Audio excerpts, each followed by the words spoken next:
অনেক বছর আগে পারস্যের রাজ্যতলে রাজত্ব করতেন এক প্রজাদরদি সুপরিচিত বাদশাহ সালামত শাহ। তিনি ছিলেন বিদ্বান, ন্যায়পরায়ণ এবং হৃদয়ে ভালোবাসা পোষণকারী এক সুশাসক।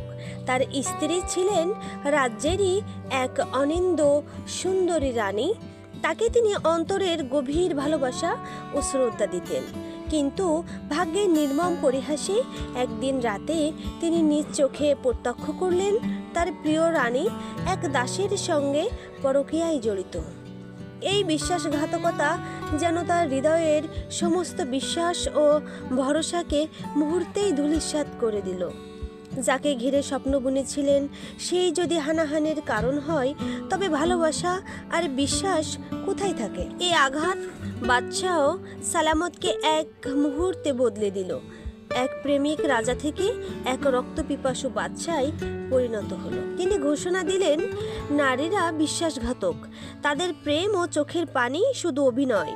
এখন থেকে প্রতিদিন আমি একজন নারীকে বিবাহ করব আর সকাল হলে তাকে ফাঁসি দেব। এমন নিষ্ঠুর সিদ্ধান্তে রাজ্য জুড়ে নেমে এলো শোকের ছায়া।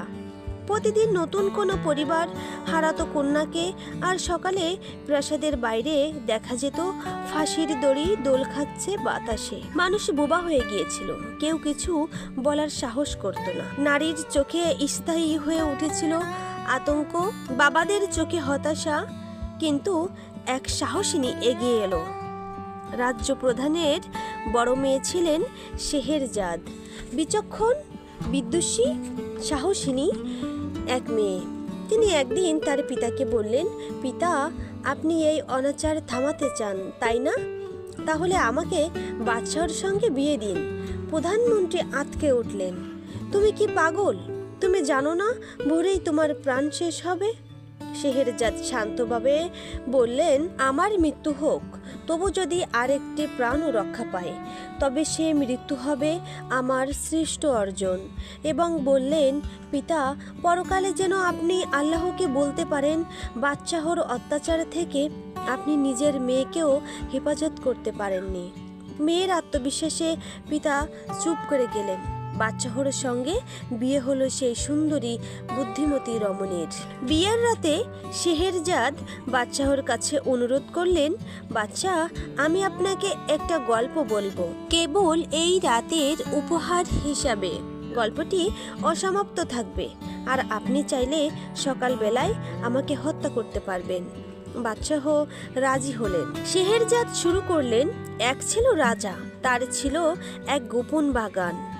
রাত গভীর হলো, গল্প জমে উঠল। ঠিক যখন সবচেয়ে রোমাঞ্চকর অংশে এলো, তখন শেহেরজাদ চুপ করে গেলেন। বাদশাহ অবাক হয়ে বললেন, তারপর কি হলো? শেহেরজাদ মাথা নিচু করে বলল, আগামী রাতে বলবো, যদি আপনি আমাকে তখনও বাঁচিয়ে রাখেন। বাদশাহ কিছু না বলেই চলে গেলেন। এভাবেই শুরু হলো আলিফ লায়লা, 1001 রাতের গল্প। প্রতিদিন রাতে শেহেরজাদ নতুন গল্প শুরু করতেন, ভোরে অসমাপ্ত রেখে দিতেন। বাদশাহ অধীর অপেক্ষায় থাকতেন পরের রাতের জন্য।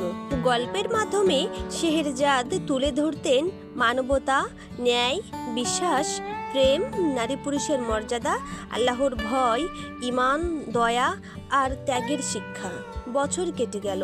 1001 রাত পর বাদশাহ সালামতের হৃদয় পরিবর্তন হলো। তার চোখে তখন আর ঘৃণা ছিল না, ছিল শ্রদ্ধা, ভালোবাসা আর অনুতাপ। তিনি একদিন ঘোষণা দিলেন, আজ থেকে আর কোনো নারী অপমানিত হবে না।